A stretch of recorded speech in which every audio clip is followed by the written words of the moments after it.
E aí, gente, já pararam para pensar como uma história, uma música, coisas simples podem de verdade transformar um ambiente e promover a inclusão na educação infantil? Hoje a gente vai mergulhar num projeto sensacional que fez exatamente isso, sabe? Usando muita criatividade e um olhar super sensível. Bora ver como essa ideia genial saiu do papel?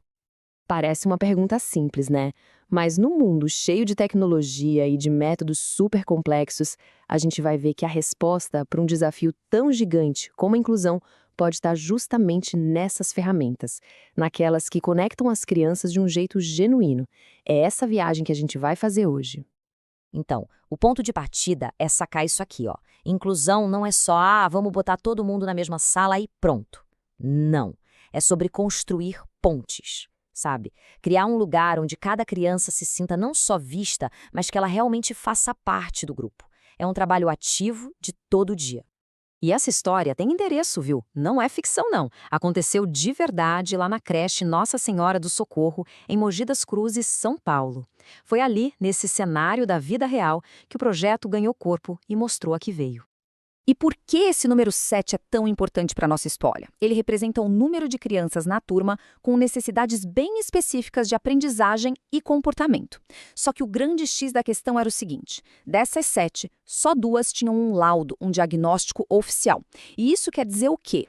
Que as professoras tinham que agir muito na base da observação, da sensibilidade, sem um guia formal para seguir. Um baita desafio. E os obstáculos eram bem concretos, sabe? Dificuldade para se comunicar, para manter o foco, mas, além do que acontecia na sala, tinha uma outra questão super delicada.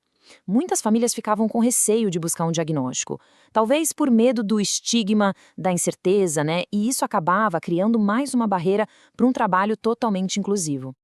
Então, com esse cenário todo em mãos, a equipe fez o quê? Arregaçou as mangas. A missão era clara: criar estratégias que funcionassem na prática, no dia a dia, para garantir que todas as crianças, sem exceção, pudessem se desenvolver e participar de tudo. E toda grande ideia precisa daquela faísca, daquele estalo, né? E aqui a inspiração veio deste livro, Como Música para os Ouvidos. Ele conta a história do Nicolas, um menino com um transtorno do espectro autista, o TEA, que encontra na música uma forma de se conectar com o mundo. Foi essa história que plantou a sementinha de todo o projeto. E essa frase aqui, gente, da educadora Maria Tereza Mantua, nossa, ela resume perfeitamente a alma do projeto. Funcionou como um mantra, sabe? Não adianta só estar junto no mesmo lugar. Tem que criar as condições para que todo mundo possa participar de verdade. E para dar uma base bem sólida para essa missão, o projeto se apoiou em 3 pilares teóricos. Primeiro, a teoria de Vygotsky, que lembra a gente que aprendemos uns com os outros. Depois, o desenho universal para aprendizagem, que ajuda a criar atividades que servem para todo mundo. E por fim, o design thinking, que botou a empatia no centro de tudo. E com essa base toda, nasceu a grande estrela do projeto, a trilha da inclusão. Imagina só, uma jornada super lúdica, misturando história, música, sensações, tudo para ensinar na prática o que é empatia, cooperação e respeito. Foi a grande sacada. Então, bora caminhar por essa trilha comigo? Vamos passar por cada uma das estações para a gente entender, na prática, como essa ideia virou uma experiência incrível para todas as crianças. Vem comigo!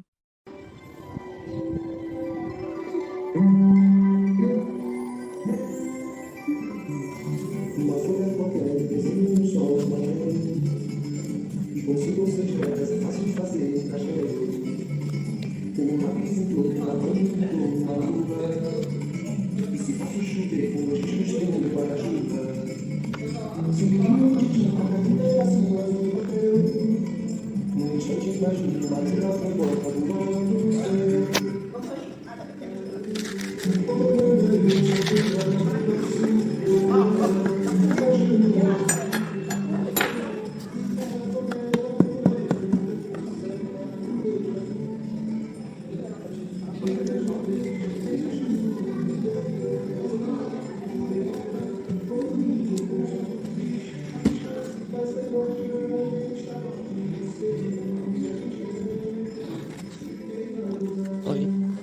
colocando, só coloca. Passa por trás.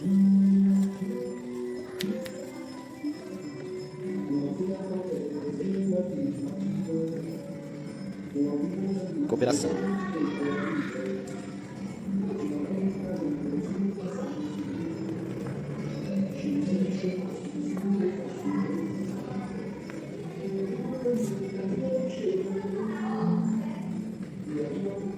Cantinho da calma. Inspira e sopra. Inspira e sopra. E acalma e comemora a vida.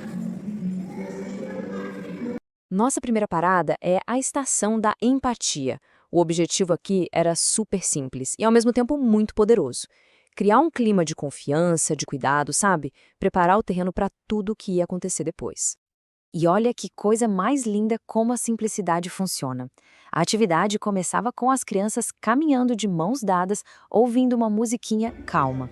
Um gesto que, por si só, já constrói uma ponte de confiança. Depois, todo mundo sentava junto para ouvir a história, criando desde o início um clima de união, de aconchego. Agora, na nossa segunda estação, o foco muda. É a hora de escutar. O objetivo aqui era trabalhar a atenção, a memória auditiva, mas de um jeito super divertido, que chamava todo mundo para brincar junto. A brincadeira era assim. Uma criança ficava escondida e tocava um instrumento. O desafio do resto da galera era adivinhar que instrumento estava fazendo aquele som. Uma atividade que parece simples, né? Mas que trabalha concentração, memória e, claro, a interação entre eles. Seguindo na nossa trilha, a gente chega na estação da cooperação. E aqui, a ideia de trabalhar em equipe sai do discurso e vira uma necessidade. Eles tinham um desafio que só dava para resolver em grupo. O desafio era atravessar um rio imaginário, usando só umas pedras de EVA ou jornal. Sozinho? Impossível. Ninguém conseguia. O sucesso dependia totalmente da ajuda do outro, de um segurar a mão do amigo, de pensar numa estratégia juntos. Isso mostra, na prática, o que é cooperação. A próxima estação é pura diversão coletiva, o Diversidado. A ideia aqui era usar um dado gigante, todo personalizado, para a galera toda agir junto, trabalhando o corpo, a atenção e, claro, dando muita risada. A dinâmica era super animada. A turma jogava o dado e todo mundo tinha que fazer o que saía na face. Tipo, rir junto, bater palma, pular. A regra era uma só: todo mundo junto. Uma forma leve e divertida de reforçar a união da galera. Depois de toda essa agitação, a trilha não acaba de repente. Ela termina num momento super importante de desaceleração, lá no cantinho da calma. A ideia aqui é ensinar uma habilidade para a vida, a autorregulação. Nesse cantinho super aconchegante, as crianças eram convidadas a relaxar. A principal atividade era um exercício de respiração guiada, aquele clássico, cheira florzinha, sopra velhinha. Uma prática simples, mas que ajuda muito a acalmar e a ensinar a criançada a gerenciar as próprias emoções depois de uma brincadeira intensa. Ok, depois dessa jornada incrível pela trilha, fica a pergunta, né? Tá, mas e aí? Qual foi o resultado de tudo isso na prática? Vamos ver o impacto que um projeto desses pode ter nas crianças, nos professores e até nas famílias. Olha, o impacto esperado é gigantesco. Para as crianças com TEA, mais engajamento. Para a turma toda, muito mais empatia. Para os professores, novas ferramentas. E para os pais, mais consciência da importância do apoio. No final das contas, o grande objetivo é criar uma escola mais acolhedora e mais democrática para todo mundo. E no final, a grande lição que fica é esta: a inclusão não é um ponto de chegada, sabe? É uma construção diária, feita com empatia, com criatividade e com muita, muita cooperação. E um trabalho tão inspirador como este merece um agradecimento mais que especial. Então fica aqui o nosso reconhecimento aos estudantes de pedagogia da Univesp que desenvolveram este projeto maravilhoso. Ana Cláudia de Paula, Davi Silvério dos Santos, Fabiano Bernardino de Amorim, Leandro Miguel da Silva, Luana de Jesus, Maria Clara Proença, Michele Fernandes Silva Leite e Pamela Cibele de Brito Paiva. E claro, a orientadora do projeto, Ariana Regina das Dores, por ter guiado essa iniciativa tão importante. Parabéns, pessoal!